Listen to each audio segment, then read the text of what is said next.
Chapter 10 The Great Sloth. You have heard of Indians shooting rapids in their birch-bark canoes, and perhaps you have yourself sailed a toy boat on a stream and made a dam of clay, and waited with more or less patience till the water rose nearly to the top, and then broken a bit of your dam out and made a waterfall and let your boat drift over the edge of it.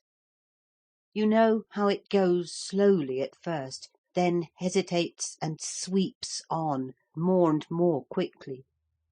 Sometimes it upsets, and sometimes it shudders and strains and trembles and sways to one side and to the other, and at last rights itself and makes up its mind and rushes on down the stream, usually to be entangled in the clump of rushes at the stream's next turn.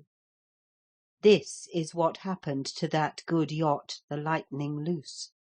She shot over the edge of that dark, smooth, subterranean waterfall, hung a long, breathless moment between still air and falling water, slid down like a flash, dashed into the stream below, shuddered, reeled, righted herself, and sped on. You have perhaps been down the water-chute at Earl's Court. It was rather like that. It's all right," said Philip in a rather shaky whisper. "She's going on all right." "Yes," said Lucy, holding his arm very tight. "Yes, I'm sure she's going on all right." "Are we drowned?" said a trembling squeak. "Oh, Max, are we really drowned?" "I don't think so," Max replied with caution. "And if we are, my dear, we cannot undrown ourselves by screams." "Far from it," said the parrot, who had for the moment been rendered quite speechless by the shock. And you know a parrot is not made speechless just by any little thing.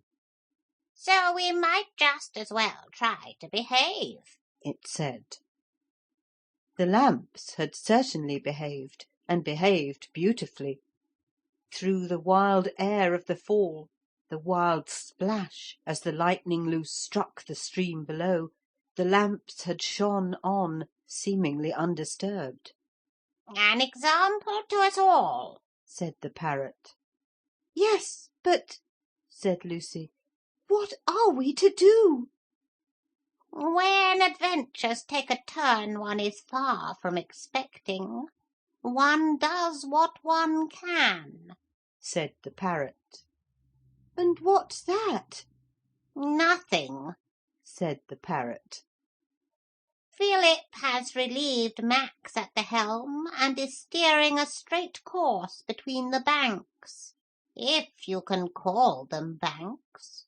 There is nothing else to be done." There plainly wasn't. The Lightning Loose rushed on through the darkness. Lucy reflected for a moment and then made cocoa. This was real heroism.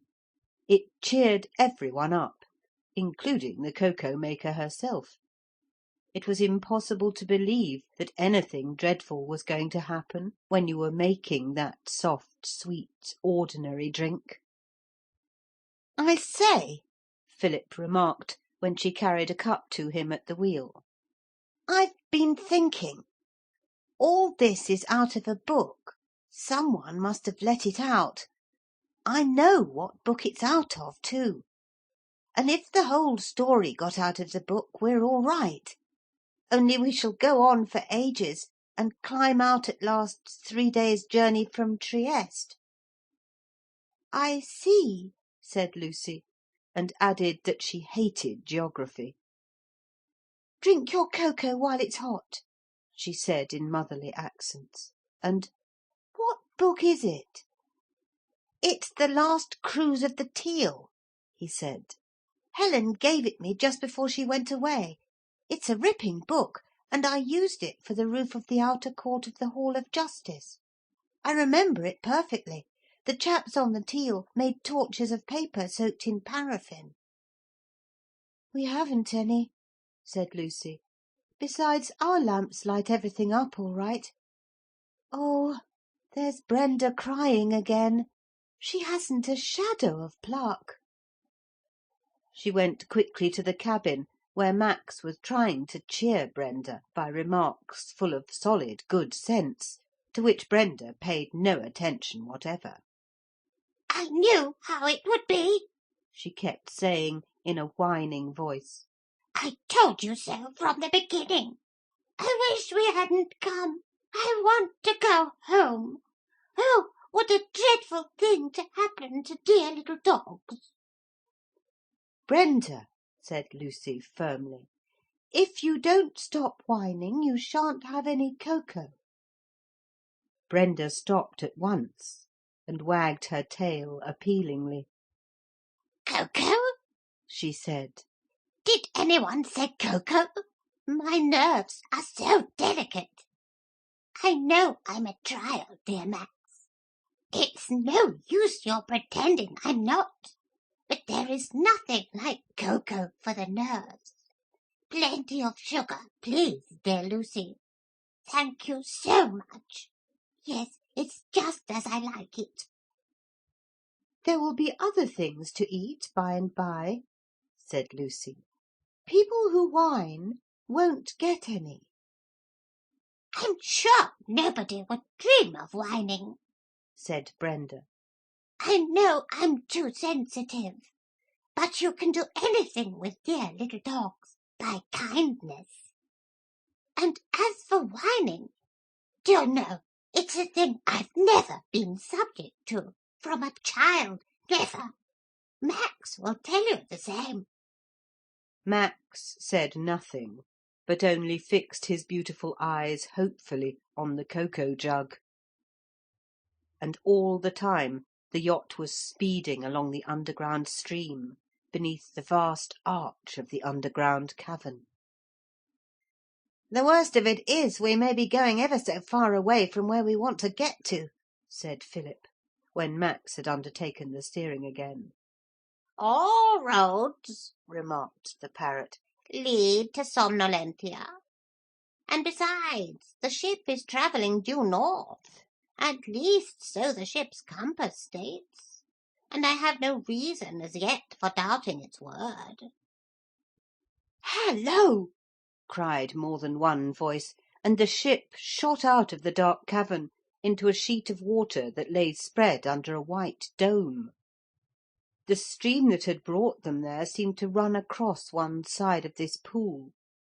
Max, directed by the parrot, steered the ship into smooth water, where she lay at rest at last in the very middle of this great underground lake. "This isn't out of the Cruise of the Teal," said Philip. "They must have shut that book." "I think it's out of a book about Mexico or Peru or Ingots or some geographical place," said Lucy. "It had a green and gold binding. I think you used it for the other end of the outer justice court. And if you did, this dome's solid silver, and there's a hole in it. And under this dome there's untold treasure in gold incas." "What's incas?" "Gold bars, I believe," said Lucy. "And Mexicans come down through the hole in the roof and get it, and when enemies come they flood it with water. It's flooded now," she added unnecessarily. "I wish adventures had never been invented," said Brenda. "No, dear Lucy, I'm not whining. Far from it. But if a dear little dog might suggest it, we should all be better in a home, should we not?" All eyes now perceived a dark hole in the roof, a round hole exactly in the middle of the shining dome. And as they gazed the dark hole became light, and they saw above them a white shining disk like a very large and very bright moon. It was the light of day. "Some one has opened the trap door," said Lucy. The Ingots always closed their treasure vaults with trapdoors. The bright disk was obscured. Confused shapes broke its shining roundness. Then another disk, small and very black, appeared in the middle of it. The black disk grew larger and larger and larger. It was coming down to them. Slowly and steadily it came. Now it reached the level of the dome. Now it hung below it. Down, down, down it came, past the level of their eager eyes, and splashed in the water close by the ship. It was a large empty bucket. The rope which held it was jerked from above. The bucket dipped and filled, and was drawn up again, slowly and steadily, till it disappeared in the hole in the roof.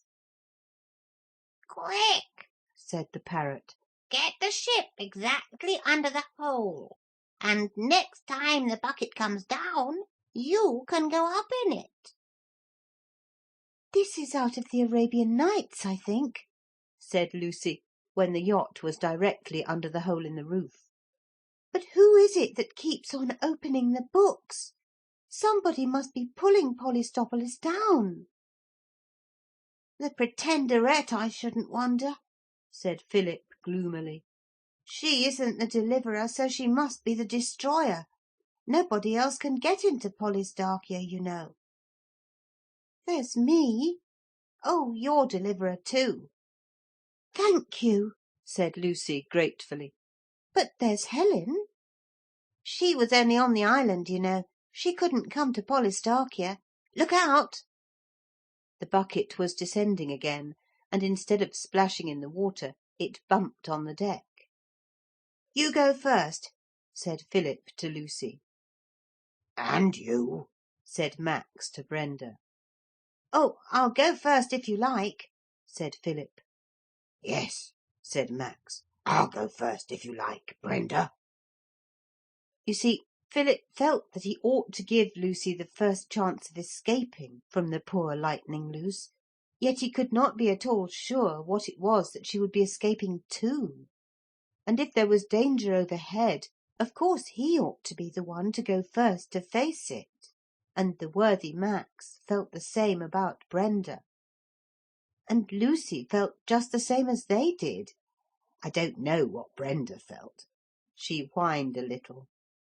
Then, for one moment, Lucy and Philip stood on the deck, each grasping the handle of the bucket and looking at each other, and the dogs looked at them, and the parrot looked at every one in turn.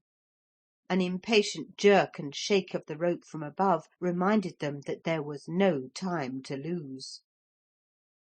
Lucy decided that it was more dangerous to go than to stay, just at the same moment when Philip decided that it was more dangerous to stay than to go. So when Lucy stepped into the bucket, Philip helped her eagerly. Max thought the same as Philip, and I'm afraid Brenda agreed with them. At any rate, she leapt into Lucy's lap and curled her long length round just as the rope tightened and the bucket began to go up. Brenda screamed faintly, but her scream was stifled at once. "I'll send the bucket down again the moment I get up," Lucy called out, and a moment later, "It feels awfully jolly, like a swing." And so saying, she was drawn up into the hole in the roof of the dome. Then a sound of voices came down the shaft, a confused sound. The anxious little party on the Lightning Loose could not make out any distinct words. They all stood staring up, expecting, waiting for the bucket to come down again. "I hate leaving the ship," said Philip. "You shall be the last to leave her," said the parrot consolingly. "That is, if we can manage about Max without your having to sit on him in the bucket if he gets in first." "But how about you?" said Philip. A little arrogantly the parrot unfolded half a bright wing. "Oh," said Philip, enlightened and reminded. "Of course. and you might have flown away at any time, and yet you stuck to us. I say, you know, that was jolly decent of you.' 'Not at all,' said the parrot with conscious modesty. 'But it was,' Philip insisted. 'You might have—' 'Hullo!' cried Philip. The bucket came down again with a horrible rush. They held their breaths and looked to see the form of Lucy hurtling through the air. But no, the bucket swung loose a moment in mid-air, then it was hastily drawn up, and a hollow metallic clang echoed through the cavern. 'Brenda!' The cry was wrung from the heart of the sober, self-contained Max. 'My wings and claws!' exclaimed the parrot. 'Oh, bother!' said Philip. There was some excuse for these expressions of emotion. The white disk overhead had suddenly disappeared. Some one up above had banged the lid down, and all the manly hearts were below in the cave, and brave Lucy and helpless Brenda were above in a strange place, whose dangers those below could only imagine. 'I wish I'd gone,' said Philip. 'Oh, I wish I'd gone.' 'Yes, indeed,' said Max with a deep sigh. 'I feel a little faint,' said the parrot. 'If some one would make a cup of cocoa.'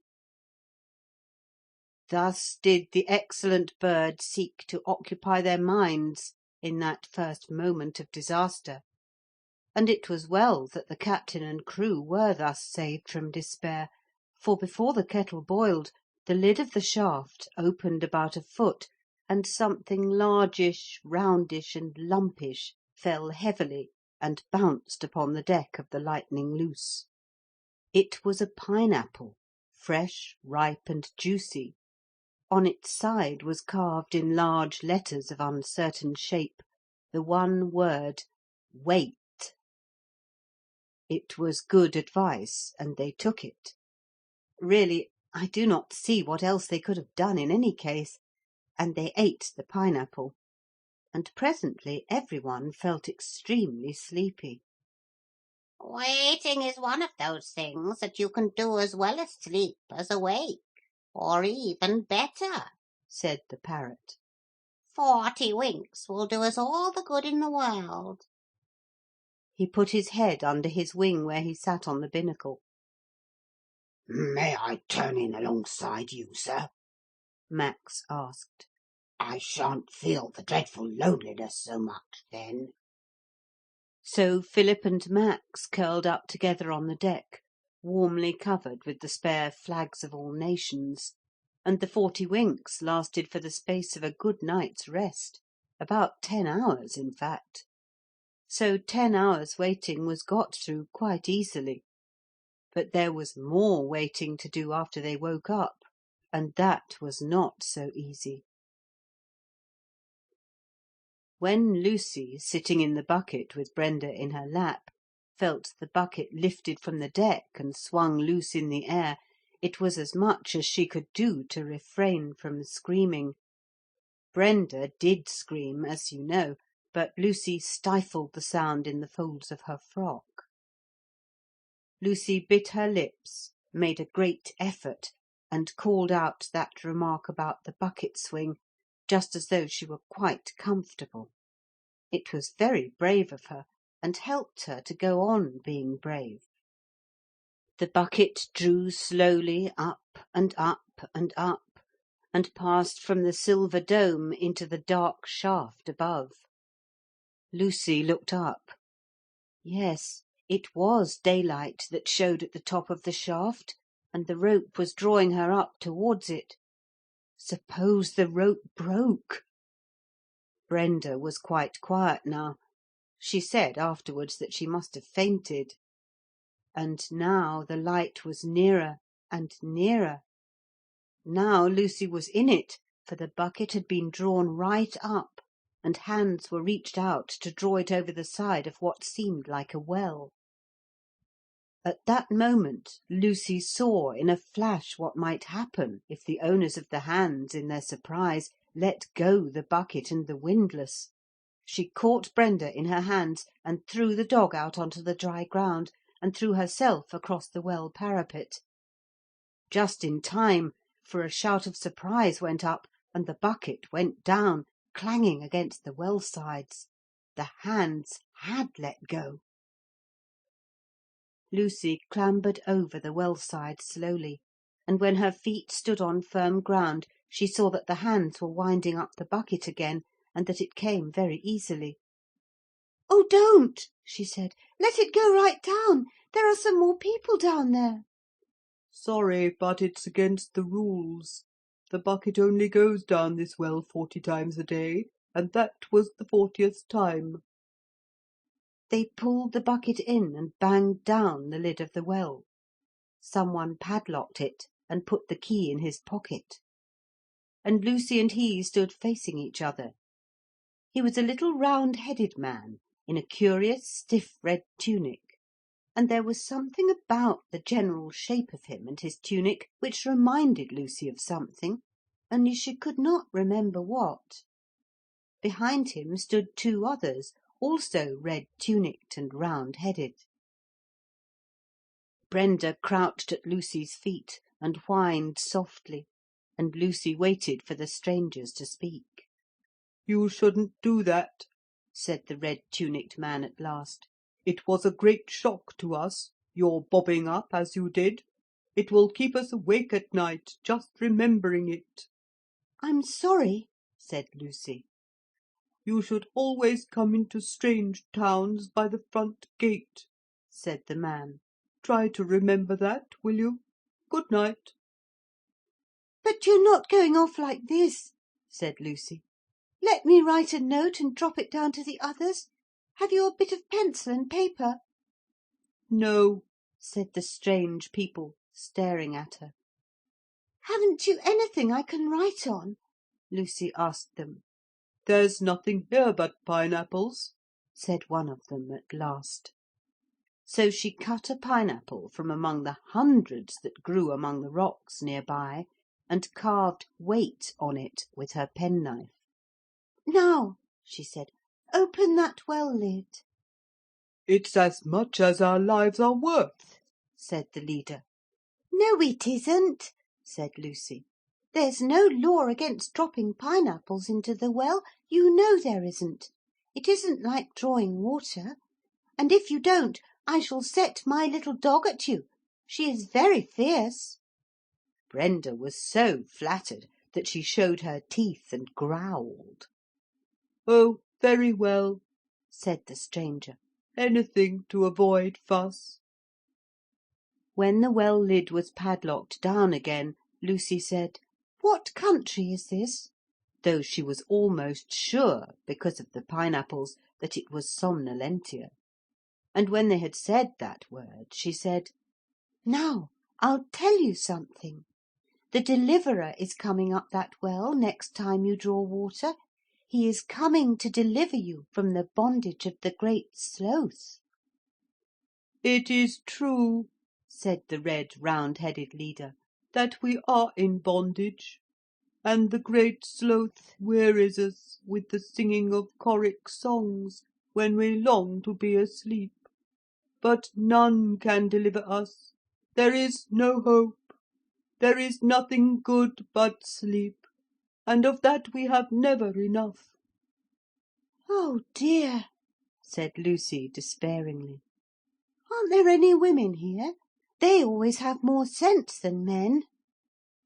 "What you say is rude as well as untrue," said the red leader. "But to avoid fuss we will lead you and your fierce dog to the huts of the women, and then perhaps you will allow us to go to sleep." The huts were poor and mean, little fenced-in corners in the ruins of what had once been a great and beautiful city, with gardens and streams. But now the streams were dry, and nothing grew in the gardens but weeds and pineapples. But the women, who all wore green tunics of the same stiff shape as the men's, were not quite so sleepy as their husbands. They brought Lucy fresh pineapples to eat, and were dreamily interested in the cut of her clothes and the begging accomplishments of Brenda. And from the women she learned several things about the Somnolentians. They all wore the same shaped tunics, only the colours differed. The women's were green, the drawers of water wore red, the attendants of the Great Sloth wore black, and the pineapple gatherers wore yellow. And as Lucy sat at the door of the hut and watched the people in these 4 colours going lazily about among the ruins, she suddenly knew what they were, and she exclaimed, "I know what you are. You're Halma men." Instantly every man within earshot made haste to get away, and the women whispered, "Hush! It is death to breathe that name." "But why?" Lucy asked. "Halma was the great captain of our race," said the woman, "and the Great Sloth fears that if we hear his name it will rouse us and we shall break from bondage and become once more a free people." Lucy determined that they should hear that name pretty often, but before she could speak it again the woman sighed, and remarking, "The Great Sloth sleeps," fell asleep then and there over the pineapple she was peeling. A vast silence settled on the city, and next moment Lucy also slept. She slept for hours. It took her some time to find the keeper of the padlock key, and when she had found him he refused to use it. Nothing would move him, not even the threat of the fierceness of Brenda.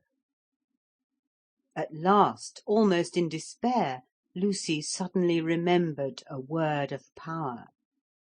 "I command you to open the well and let down the bucket," she said. "I command you by the great name of Halma." "It is death to speak that name," said the keeper of the key, looking over his shoulder anxiously. "It is life to speak that name," said Lucy.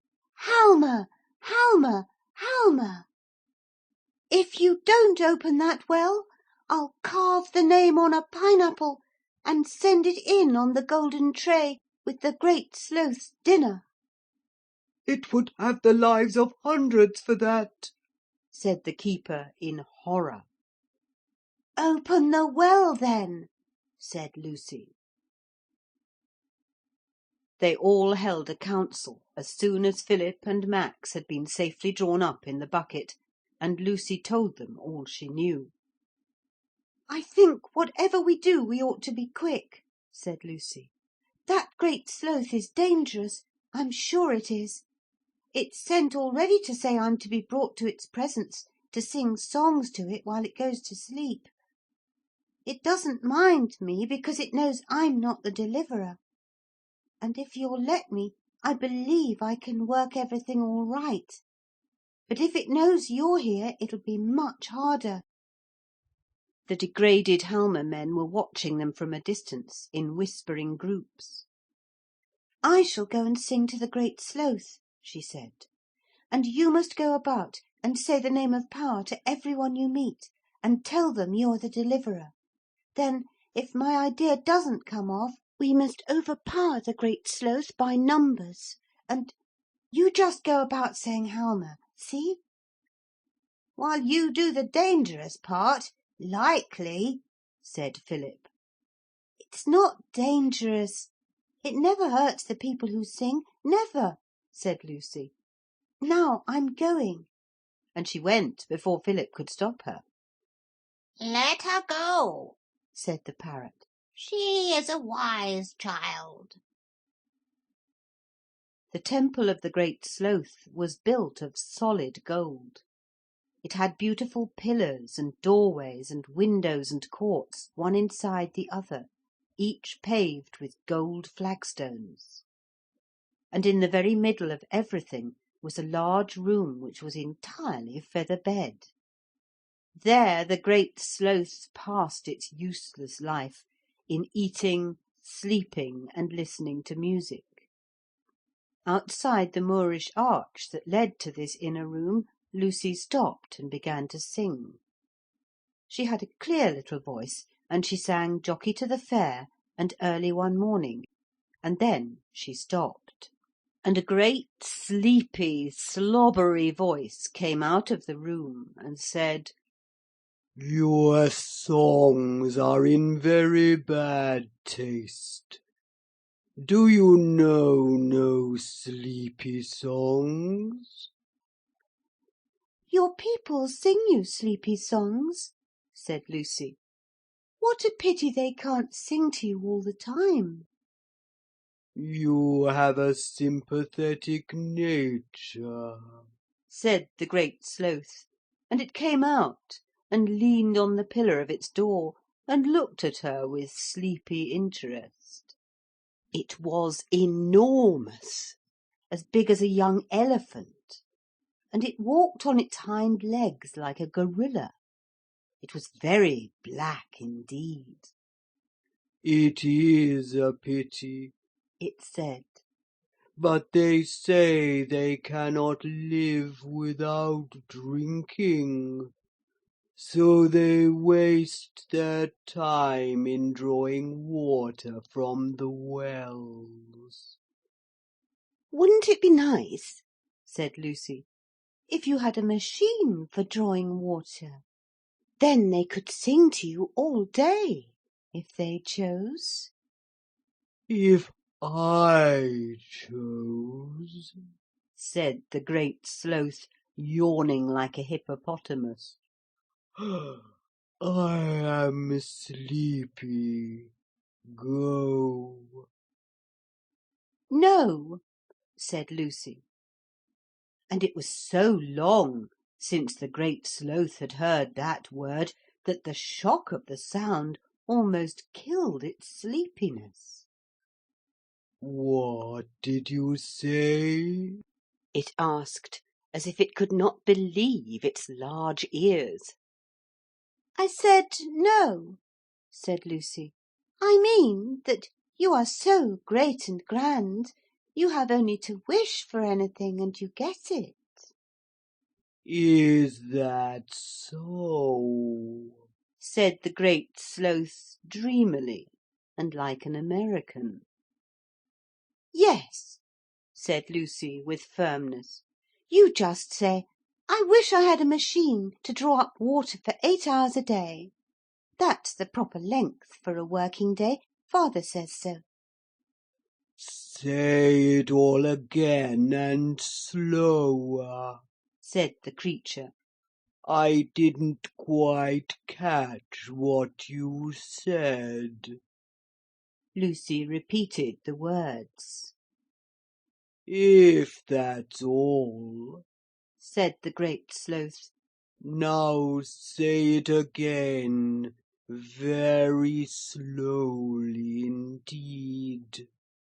Lucy did so, and the Great Sloth repeated after her, "I wish I had a machine to draw up water for 8 hours a day." "Don't!" it said angrily, looking back over its shoulder into the feather-bedded room.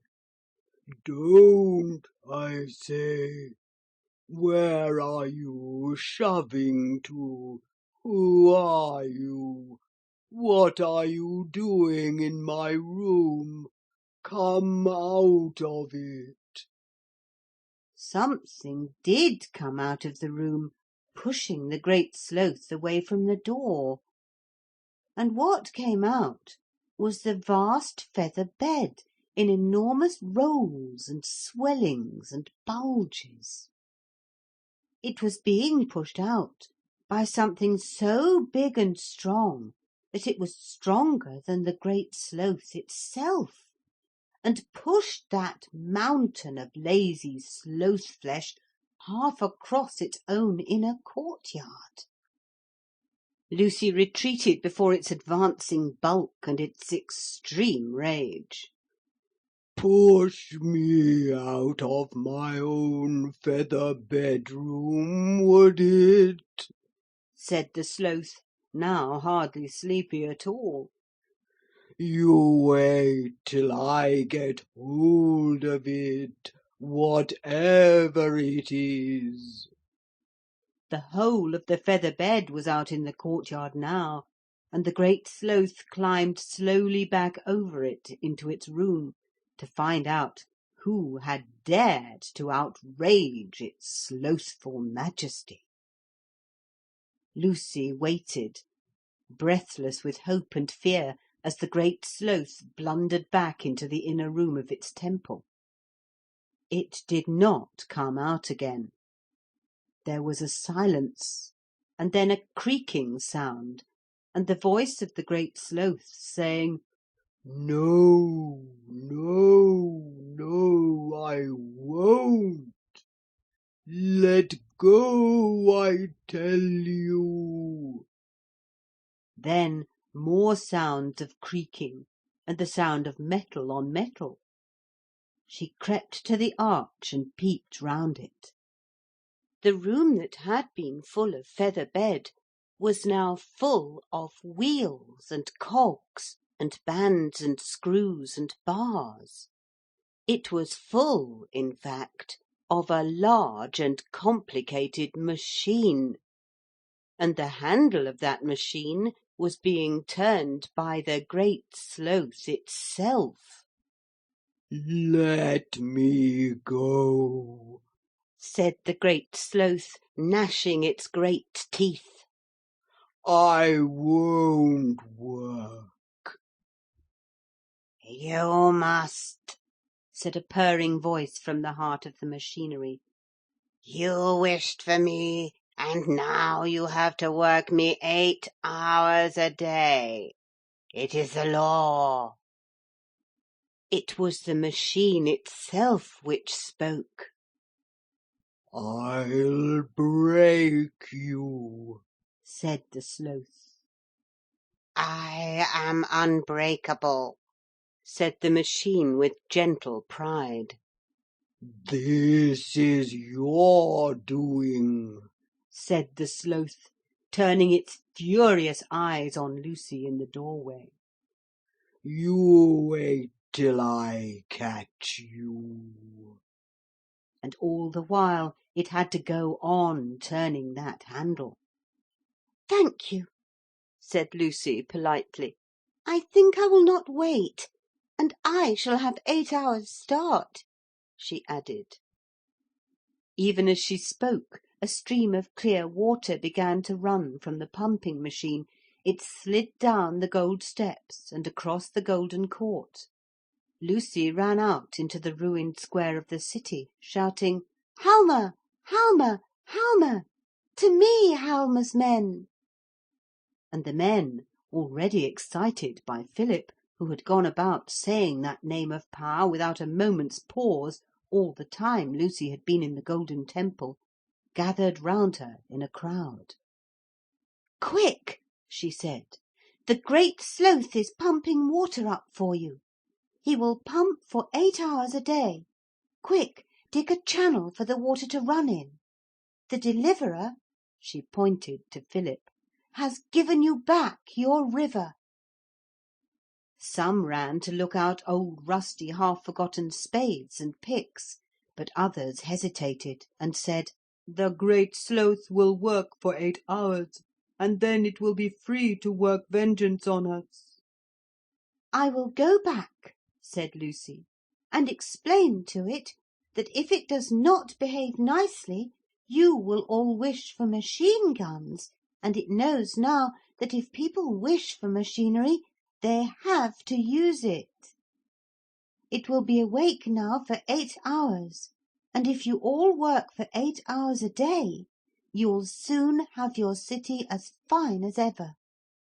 And there's one new law. Every time the clock strikes, you must all say Halma aloud, every one of you, to remind yourselves of your great destiny, and that you are no longer slaves of the great Sloth." She went back and explained machine guns very carefully to the now hard-working Sloths. When she came back, all the men were at work digging a channel for the new river. The women and children crowded round Lucy and Philip. "Ah," said the oldest woman of all, "now we shall be able to wash in water. I've heard my grandmother say water was very pleasant to wash in. I never thought I should live to wash in water myself." "Why?" Lucy asked. "What do you wash in?" "Pineapple juice," said a dozen voices, "when we do wash." "But that must be very sticky," said Lucy. "It is," said the oldest woman of all. "Very." End of chapter 10.